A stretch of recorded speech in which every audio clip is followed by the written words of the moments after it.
We just took a deep dive into the distributive property, partially because the distributive property is so vitally important to understand combining like terms. Let's look at an example. 3x plus 5y plus 7.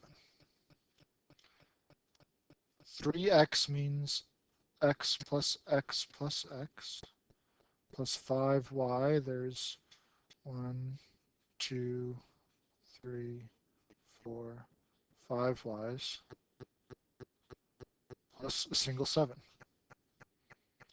I have no idea what this sum comes out to because I don't know how big x is. Now, if I ask you to evaluate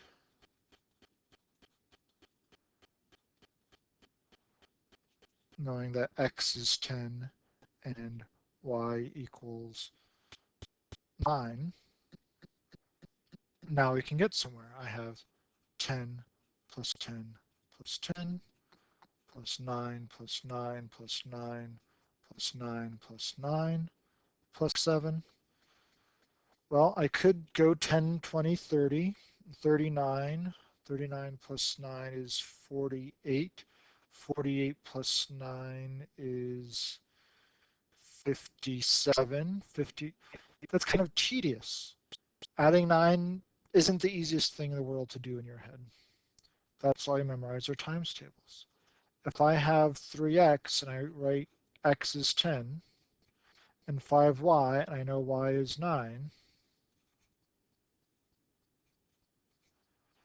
instead of writing out 9 a whole bunch of times, going left to right, or even writing out 9 a bunch of times, associating them all with each other, I jump straight to 5 times 9, I have that memorized. 3 times 10, I have that memorized. Now 30 plus 45, well, 30 plus 40,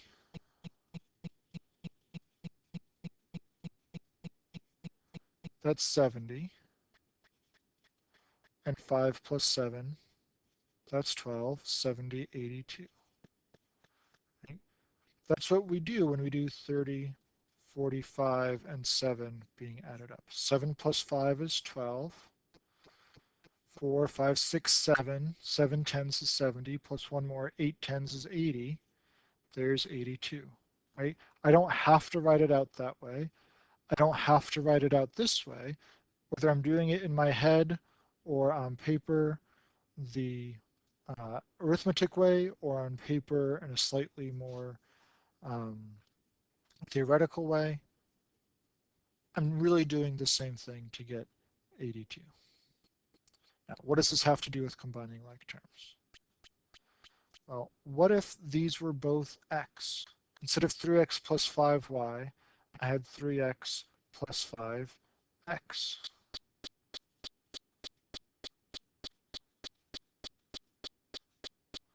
3x's, that's x plus x plus x, plus 5x's, that's x, x, x, x, x. Well, before, I couldn't add all my x's to all my y's because I didn't know what they were. But now I can see I have 1, 2, 3, 4, 5, 6, 7, 8 x's all together.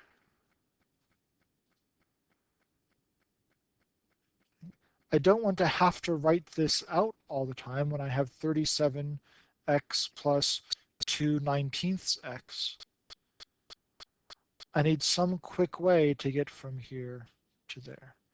And that's actually by using the distributive property. What I'm really doing is distributing my x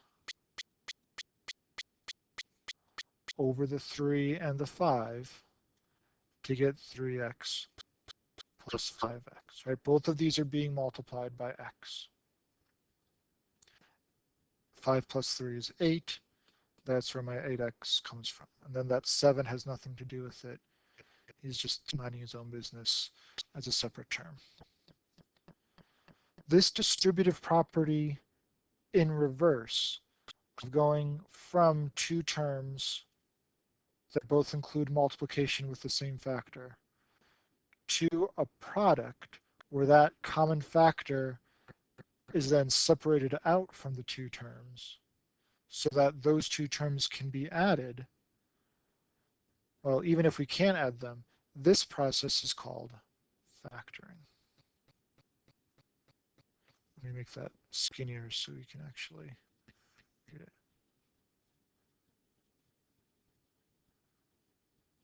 Factoring. If I have AB plus CB, I recognize B as a common factor,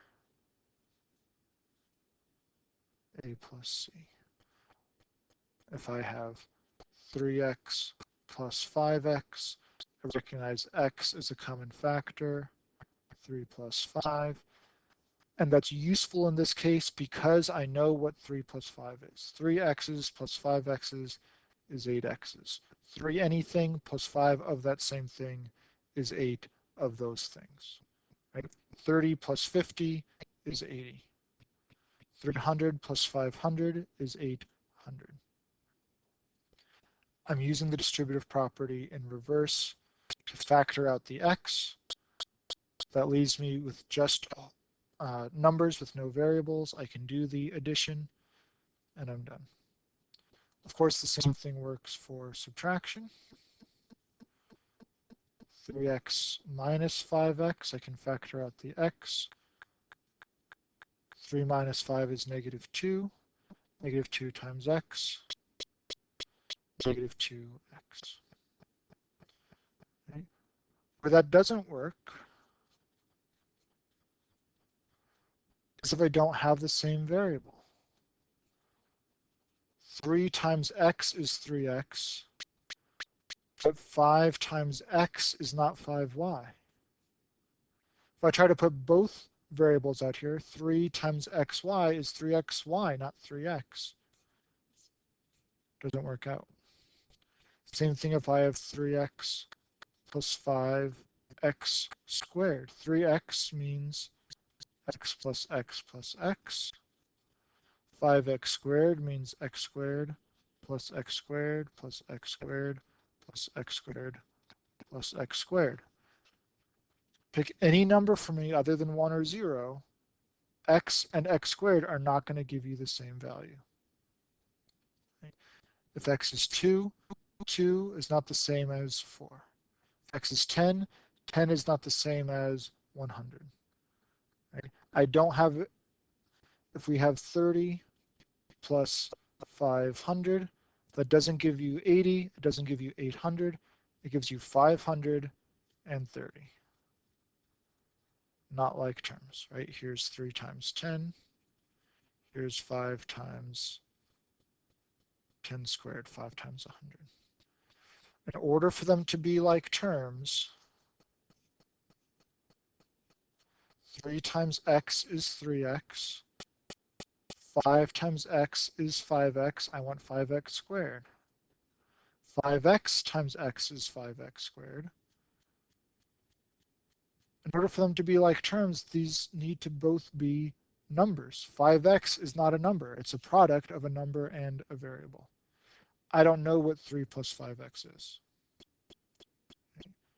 Back to our example where x is 10, I could say this is 3 plus 5 times 10. 5 times 10 is 50. 3 plus 50, there's 53. 53 times 10 is 530. That works. Factoring is not wrong if we do it correctly, but I'm not combining terms here. I haven't been able to add the 3 and the 5.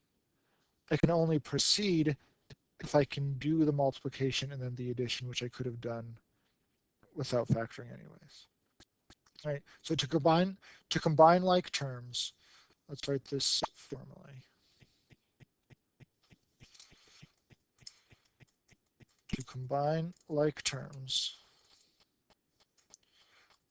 we factor out the common variable, then add the remaining numbers. We factor out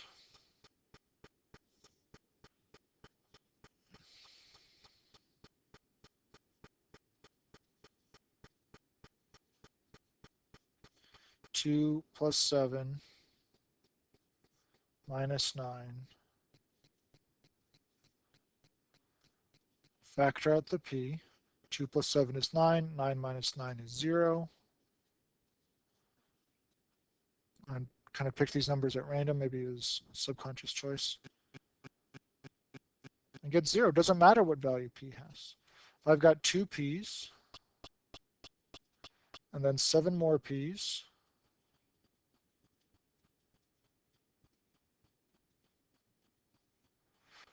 and then I subtract 1, 2, 3, 4, 5, 6, 7, 8, 9 p's, I don't have any p's. There's nothing else to this expression. If I don't have any p's, I don't have anything.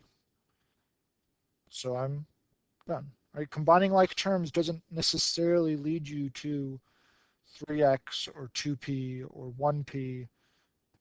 Sometimes that variable cancels out entirely. So if my original expression included plus q,